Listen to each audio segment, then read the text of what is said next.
Je vous laisse imaginer un château où un dragon sommeille dans l'ombre, un trompettiste qui joue jusqu'à son dernier souffle, ou deux chèvres qui s'affrontent sur une tour. Aujourd'hui, on explore des légendes qui donnent vie aux bâtiments historiques de Pologne.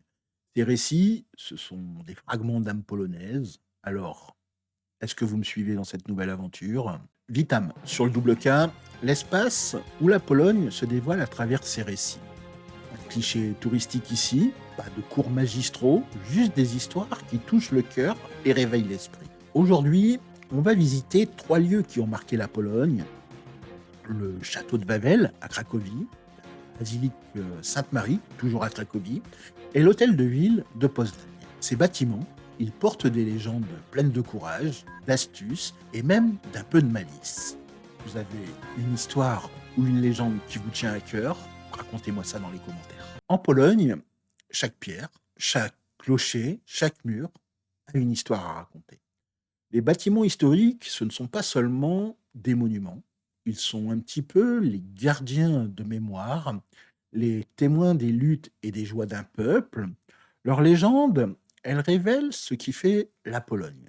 Une résilience face aux épreuves, une solidarité qui soude et une capacité à trouver du sens, même dans les moments les plus inattendus. Aujourd'hui, on va découvrir trois récits. Un dragon sous un château royal, un trompettiste qui défie la mort, et des chèvres qui volent la vedette.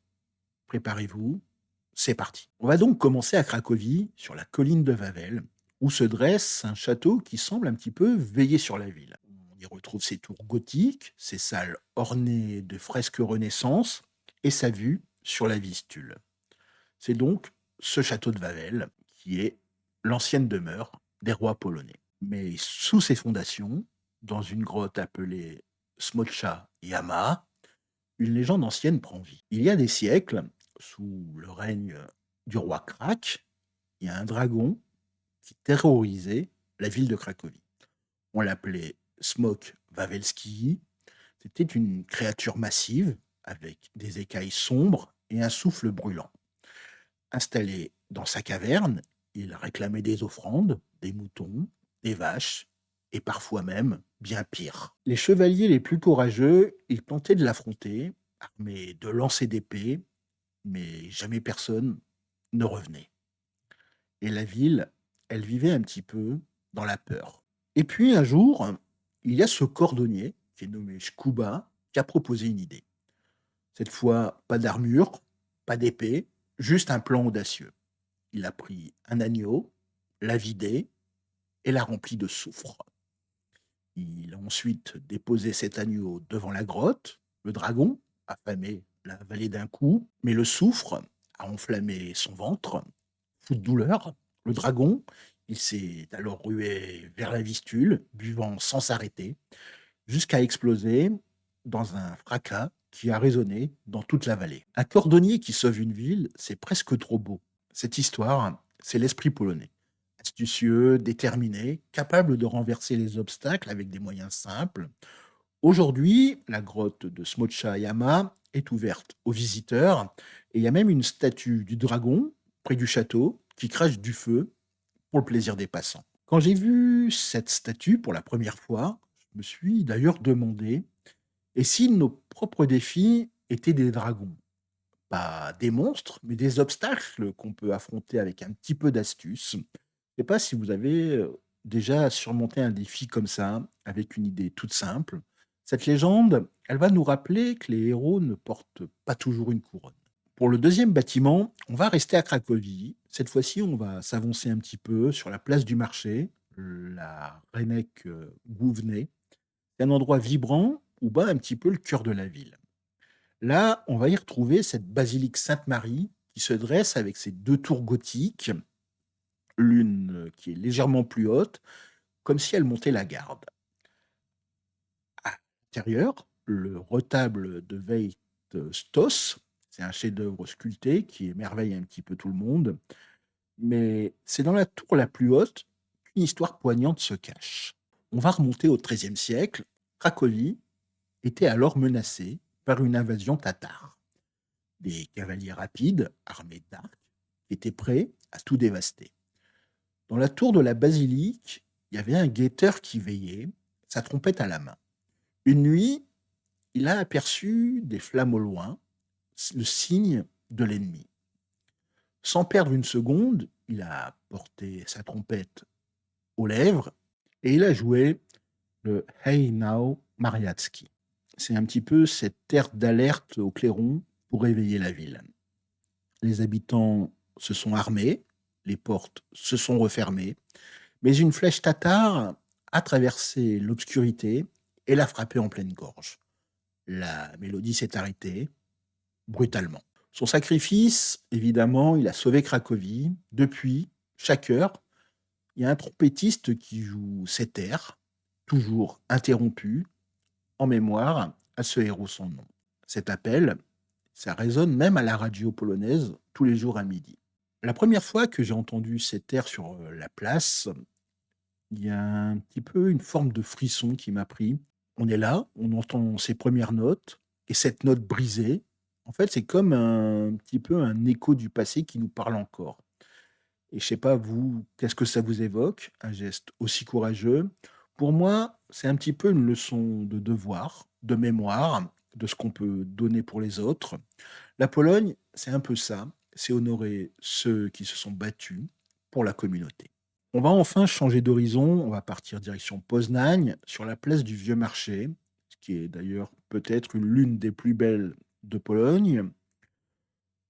On y retrouve l'hôtel de ville, avec ses façades Renaissance et ses arcades colorées qui attirent un petit peu tous les regards. Mais le vrai spectacle de cette ville et de cette place, c'est surtout l'horloge. Chaque midi, il y a 2 chèvres mécaniques qui sortent et qui se cognent les cornes 12 fois. Et la foule, elle s'enthousiasme un peu sur ce spectacle. Mais d'où vient cette tradition? En fait, d'une histoire aussi drôle qu'inattendue. Il y a des siècles, la ville, elle fêtait l'installation d'une nouvelle horloge. Il y avait un grand banquet qui était prévu, avec un chevreuil rôti en vedette. Mais le cuisinier, Pietrek, il a laissé brûler le plat. Paniqué, il a couru voler 2 chèvres dans un champ voisin, sauf que ces chèvres, sacrément malines, se sont échappées. Elles ont grimpé sur la tour de l'hôtel de ville et, sous les yeux ébahis de la foule, ont commencé à se cogner les cornes, comme un petit peu dans une danse comique. Le maire, loin de s'énerver, il a ri avec tout le monde et il a décidé d'immortaliser ce moment avec des chèvres mécaniques sur l'horloge. Aujourd'hui, à midi, ce spectacle, il fait encore sourire tous les visiteurs. C'est un petit peu la Pologne à son meilleur, transformer un raté en moment de joie, en rituel qui rassemble. Et je ne sais pas si vous aussi, vous vous voyez sur cette place à rire avec la foule. Et est-ce que ça vous est déjà arrivé, un moment où tout va mal, et puis on rit ensemble? Mais parfois, on va pas se le cacher, on se demande réellement, est-ce que ces histoires sont vraies? Le dragon de Wawel, était-ce une créature réelle ou une image des défis d'une époque? Le trompettiste a-t-il vraiment existé ou est-ce un symbole pour tous les héros oubliés? Les chèvres, une anecdote amusante ou une façon de célébrer l'esprit d'unité? Certains diront que ce ne sont que des contes, des récits pour divertir, mais pour moi, je pense qu'ils sont un petit peu bien plus. En fait, ce sont des miroirs de l'âme polonaise, des moyens de transmettre des valeurs à travers les siècles. Ces histoires, elles nous posent une question fondamentale. Comment transforme-t-on les épreuves en récits qui inspirent? Je ne sais pas ce que vous en pensez. Et est-ce que ces légendes, elles vous rappellent une histoire dans votre vie? Je vous demande de partager ça dans les commentaires et j'ai hâte de vous lire. Ces légendes, elles ne sont pas des reliques du passé, elles vivent encore. À Wawel, la statue du dragon crache du feu et les enfants s'émerveillent un petit peu comme leurs ancêtres. À Cracovie, on a aussi cet appel du trompettiste qui résonne chaque heure et qui reste un petit peu ce fil tendu entre les générations. À Poznań, les chèvres mécaniques dansent et la place, elle s'anime comme si l'histoire venait de se produire. Quand on marche sur la colline de Wawel, on ressent parfois quelque chose de profond. Pas juste l'histoire, mais un lien. Ces lieux, ces récits, ben, ils parlent de nous tous, de notre capacité à trouver des solutions, comme Shkuba, ce cordonnier, à tenir bon aussi, comme le trompettiste, ou à rire ensemble, comme à Poznań. Ces légendes, en fait, ce sont des ponts entre hier et aujourd'hui, entre la Pologne et nous. Elles nous rappellent qu'on peut affronter nos propres défis, jouer notre propre mélodie et trouver de la joie dans l'imprévu.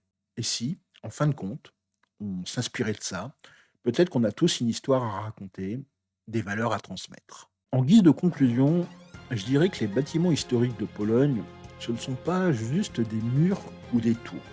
En fait, ce sont un petit peu ces gardiens d'histoire, ces reflets de l'âme polonaise. Le château de Wawel, il nous apprend à être astucieux, la basilique Sainte-Marie à honorer le courage, et l'hôtel de ville de Poznań à trouver de la joie dans l'imprévu. Ensemble, ils nous invitent à réfléchir à nos propres histoires, à ce qui nous unit. Ces différents récits sont pour moi en fait une façon de me connecter à la Pologne, à ses valeurs, à son cœur. Et pour vous, je vais vous demander quelle légende a résonné. Est-ce que c'est le dragon, le trompettiste ou les chèvres espiègles? Et peut-être aussi avez-vous une histoire de famille, un souvenir qui fait écho à ces trois symboles. Je vous demande de me raconter ça dans les commentaires. C'est un petit peu vous qui donnez vie à cet espace. Si ces histoires vous ont touché, n'hésitez pas à liker, à vous abonner et activer la cloche pour ne rien manquer. Vos commentaires, vos souvenirs, vos réactions, c'est ce qui fait battre le cœur de cette chaîne. Avez-vous visité le château de Wawel, entendu ce clairon sur la place à Cracovie, ou applaudi les chèvres de Poznań? Je vous demande de partager vos expériences. Et si cette vidéo vous a plu, envoyez-la à quelqu'un qui aime les belles histoires. Ensemble, on construit justement une communauté autour de la Pologne.